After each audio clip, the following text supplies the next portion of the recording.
Assalamualaikum. Welcome to online classes of Air Foundation School System Tipo Campus.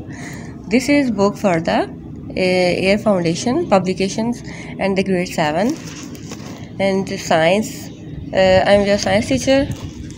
Let's start the chapter and the book. But do you know what is science? Science is the very vast knowledge.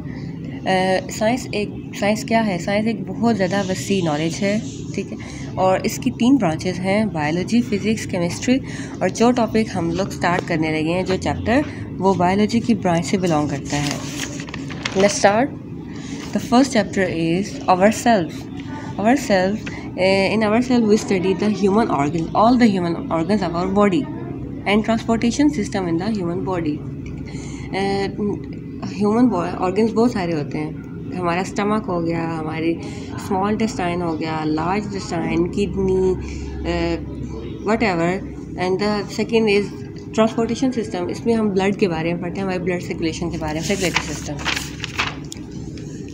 इस chapter में हम पढ़ेंगे हमारे जो human digestive system के बारे में, यानी कि जो हमारा हज़म का निज़ाम है उसके बारे में पढ़ते हैं। दूसरी बात, उसकी इम्पोर्टेंस क्या है हमारी बॉडी के अंदर।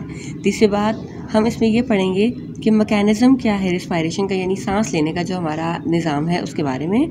और चौथी बात ये है कि उसमें हम लोग रिस्पायरेटरी, हमारे जो सांस की जो बीमारियाँ हो जाती हैं हमें, वो पढ़ते हैं और डिस्कस करते हैं उसको प्रिवेंट कैसे, यानी रोक कैसे सकते हैं, ये सारी चीज़ें। और ट्रांसपोर्ट सिस्टम के बारे में पढ़ते हैं, यानी कि हमारा जो ब्लड सर्कुलेशन सिस्टम है। और structure the function of the heart and blood vessel, हमारे हार्ट का क्या फंक्शन है, वो क्या परफॉर्म करता है, और हमारी बॉडी में, पूरी बॉडी में ब्लड कैसे सर्कुलेट होता है। हमारा फर्स्ट टॉपिक है digestive system. Digestive system, do you know what is digestive system?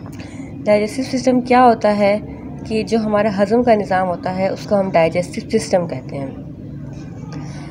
तो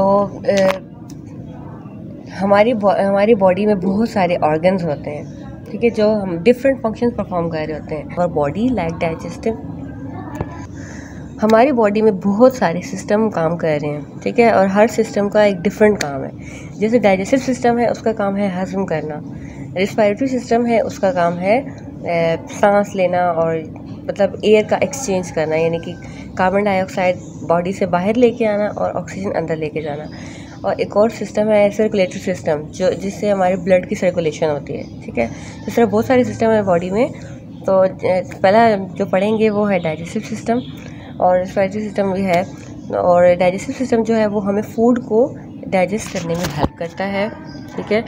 और इसके बहुत सारी कंपोनेंट्स होते हैं सिस्टम के, जो कि जिसमें ओरल कैविटी आ जाती है, जिसको हम माउथ कहते हैं, ठीक है। जो हमारा खाली मुंह होता है, जिसमें हम टीथ्स होते हैं, हमारे टंग्स होते हैं, ठीक है, टंग। और एसोफेगस, यानी कि वो ये खुराक की जो नाली होती है, जिसको एसोफेगस कहते हैं। उसके बाद stomach, small intestine, large intestine, ठीक है, ये सारी चीज़ें आ जाती हैं, ठीक है। तो उसके बाद हम इस डायग्राम को थोड़ा देख लेते हैं, ठीक है। तो ये सलाइवरी ग्लैंड्स क्या होते हैं? ग्रुप ऑफ सेल्स होते हैं, ग्लैंड्स, ठीक है, जो कि सिक्रीशंस प्रोड्यूस करते हैं और जो हमारी डाइजेशन में हेल्प करते हैं, ठीक है। वो सिक्रीशन यानी कि कोई लिक्विड प्रोड्यूस करते हैं जिससे हमारी फूड जो है वो डाइजेस्ट होती है। और ये है एसोफेगस, ये है खुराक की नाली, ठीक है, जिसके थ्रू जो है हम फूड जो है हमारे माउथ से स्टमक के अंदर जाता है। और ये हमारे लिवर है, ठीक है, जिसमें हमारा ब्लड वगैरह बनता है। ये गाल ब्लैडर है, उर्दू में जिसे जिगर कहते हैं, गाल ब्लैडर जिसको पित्ता कहते हैं। उसके बाद जैसे स्टमक ख़त्म होता है, उसके आगे स्मॉल इंटेस्टाइन स्टार्ट हो जाती है। स्मॉल इंटेस्टाइन के आगे से 3 पार्ट्स होते हैं, ड्यूडेनम, जियोजेनम एंड इलियम, ठीक है। यहाँ पे इन्होंने एक ही मेंशन किया है। उसके बाद पैंक्रियाज, ये भी हमारी एक बॉडी का पार्ट है। स्मॉल इंटेस्टाइन है, अपेंडिक्स है, स्टमक है, ये कॉमन बाइल डक्ट है, ठीक है, जिसमें ये जो गाल ब्लैडर है, जहाँ से इसमें एक लिक्विड सा प्रोड्यूस होता है जो कि डाइजेशन में हेल्प करता है, लिपिड्स की डाइजेशन।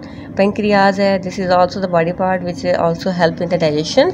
एंड लार्ज इंटेस्टाइन है, जिसके उसके भी 3 पार्ट्स हैं, सीकम, रेक्टम एंड कॉलन। और उसके बाद है एनएस, ठीक है, जिसके थ्रू फूड जो है वो अनडाइजेस्टेड फूड एक्सपेल आउट हो जाती है। उसके बाद क्या वेरियस कंपोनेंट जो हैं उनके वेरियस सिस्टम्स होते हैं, ठीक है। जैसे कि अब ये ओरल कैविटी हम अपने माउथ को कहते हैं, ठीक है। हमारे माउथ के अंदर टीथ्स होते हैं और टंग होते हैं, यानी कि दांत और ज़बान होते हैं, ठीक है। ये हमें ओरल कैविटी दिखाई गई है, ठीक है। ल्यूला है, ठीक है। ये जो मैस ऑफ सेल्स हैं, ये जो हमारा पैलेट है, ठीक है, इसके आसपास के जो सेल होते हैं। और जो प्लेटोग्लॉसल आर्च है, यानी कि ये वो पोर्शन है जहाँ पे हमारा एपिग्लोटिस के साथ पीछे जुड़ रहा होता है। एपिग्लोटिस यानी कि एक वो ढक्कन टाइप चीज़ होती है, जो कि जब हम लोग खाना खा रहे होते हैं तो हमारी सांस की नाली के ऊपर होती है, ताकि फूड वगैरह उसके अंदर ना जा सके। और ये फेरेंजियल आर्च है, ठीक है। ये भी मैस ऑफ टिश्यूज़ हैं जो हमारी बॉडी के अंदर मौजूद होते हैं, इसी का पार्ट है माउथ का। और ये frenulum lip of the lips है। These are also muscles and tonsil जो है वो छोटे छोटे ग्रुप ऑफ मसल्स हैं, ठीक है, जो कि हमारे गले के अंदर फेरिंक्स के अंदर होते हैं। And the next is oesophagus is a long tube as you seen in this. Long tube है जो कि माउथ को स्टमक के साथ जोड़ती है, ठीक है। तो जो कनेक्ट करती है ओरल कैविटी को स्टमक के साथ। और ये आपको एसोफेगस नज़र आ रहा है, ठीक है। ये लॉन्ग ट्यूब जो आगे स्टमक के साथ आ रही है, ठीक है। उसके बाद है small intestine and large intestine. ये जो आपको पोर्शन नज़र आ रहा है ये ऊपर स्टमक है, और ये जो दरमियान वाला पोर्शन है ये वाला स्मॉल इंटेस्टाइन है, और ये जो बड़ा वाला पोर्शन है ये लार्ज इंटेस्टाइन है, ठीक है। अच्छा, स्मॉल इंटेस्टाइन के जैसे कि आपको बताया था कि 3 पार्ट्स हैं, ठीक है। ड्यूडिनम, जहाँ से बिल्कुल स्टमक ख़त्म होता है वो जिजिनम है। थोड़ा सा आगे जाते हैं जब उसकी बहुत सारी कवरिंग स्टार्ट हो जाती है, फोल्डिंग स्टार्ट हो जाती है, वो जिजिनम है। और उसके बाद इलियम है, ठीक है। वो जो स्मॉलेस्ट पार्ट है, जो वो पार्ट जहाँ पे स्मॉल इंटेस्टाइन लार्ज इंटेस्टाइन आपस में मिलते हैं, उसको इलियम भी कहते हैं। उसके बाद लार्ज इंटेस्टाइन में सीकम, ये अपेंडिक्स है, ठीक है। और ये सीकम स्टार्ट हो जाती है। सीकम के आगे होता है कॉलन एंड देन रेक्टम, ठीक है। Rectum is the last part before the anus, जहाँ से फूड एक्सपेल आउट होती है। उसके बाद क्या है कि हमारे जो ग्लैंड्स होते हैं हमारी बॉडी के अंदर, ठीक है, जो कि कोई ना कोई सिक्रीशंस प्रोड्यूस करते हैं। ग्लैंड्स होता है क्या है, छोटे छोटे टिश्यूज़ होते हैं, ठीक है, सेल्स होते हैं हमारी बॉडी के अंदर, जो कि सिक्रीशंस प्रोड्यूस करते हैं और फूड को डाइजेस्ट करने में हेल्प करते हैं, ठीक है। तो हमारी बॉडी में हर जगह पे ग्लैंड्स होते हैं। तो सबसे पहले जो है ना स्लाइवरी ग्लैंड्स होते हैं, लिवर के अंदर ग्लैंड होते हैं, पैंक्रियाटिक ग्लैंड होते हैं। तो जो स्लाइवरी ग्लैंड है, स्लाइवा का मतलब होता है जो थूक बनती है हमारे मुंह के अंदर। तो स्लाइवरी ग्लैंड्स हैं, छोटे छोटे सेल्स हैं जो कि हमारी बॉडी के अंदर या माउथ ओरल कैविटी के अंदर थूक प्रोड्यूस करते हैं, ठीक है, ताकि हमारी बॉडी पूरी मॉइस्ट रहती है, इसकी वजह से मतलब नमी रहती है। और दूसरा लिवर जो है उसके अंदर बाइल प्रोड्यूस होती है, जो कि उसके बाहर लगा होता है गॉल ब्लैडर, जिसको पित्ता कहते हैं, ग्रीन कलर का, ठीक है। उसके अंदर जाके वो कलेक्ट होती रहती है और वहाँ से फिर डाइजेशन होती है उसकी, ठीक है। तो ये जो बाइल है लिवर के अंदर जो प्रोड्यूस होती है, ठीक है, ये डिटॉक्सिफिकेशन का काम करती है, जिसको हम कहते हैं कि हमारी बॉडी से जितने भी हार्मफुल यानी कि नुकसानदेह सब्सटेंसेस होते हैं वो उससे मर जाते हैं। पैंक्रियाज भी एक और बॉडी पार्ट है, ठीक है, जो कि पैंक्रियाटिक जूस प्रोड्यूस करता है, ये डाइजेशन में हेल्प करता है। अच्छा, उसके बाद है डाइजेशन, जो है हमारी बॉडी के अंदर डाइजेस्टिव सिस्टम जो है उसके अंदर माउथ आ जाता है, स्टमक आ जाता है, स्मॉल इंटेस्टाइन, ठीक है, ये सारी चीज़ें आ जाती हैं। अब हमें बताना है कि इंपॉर्टेंस क्या है डाइजेशन की। जब भी फूड डाइजेस्ट होती है तो हमारे कॉम्प्लेक्स सब्सटेंसेस होते हैं जो हम खाते हैं, मॉलिक्यूल्स, ठीक है, तो वो ब्रेक डाउन हो जाते हैं और वो मॉलिक्यूलर लेवल पे चले जाते हैं, ठीक है। ये बहुत छोटे छोटे, जैसे कि हमारी फूड जो है वो हमारे फूड के 3 कंपोनेंट्स हैं, कार्बोहाइड्रेट्स हैं, प्रोटीन्स हैं और लिपिड्स हैं, ठीक है। कार्बोहाइड्रेट में हम वो सारी चीज़ें खाते हैं, जैसे कि पोटैटो हो गया, पोटैटो के अंदर कार्बोहाइड्रेट्स होते हैं, या मीठी चीज़ें जो होती हैं उनके अंदर होते हैं कार्बोहाइड्रेट।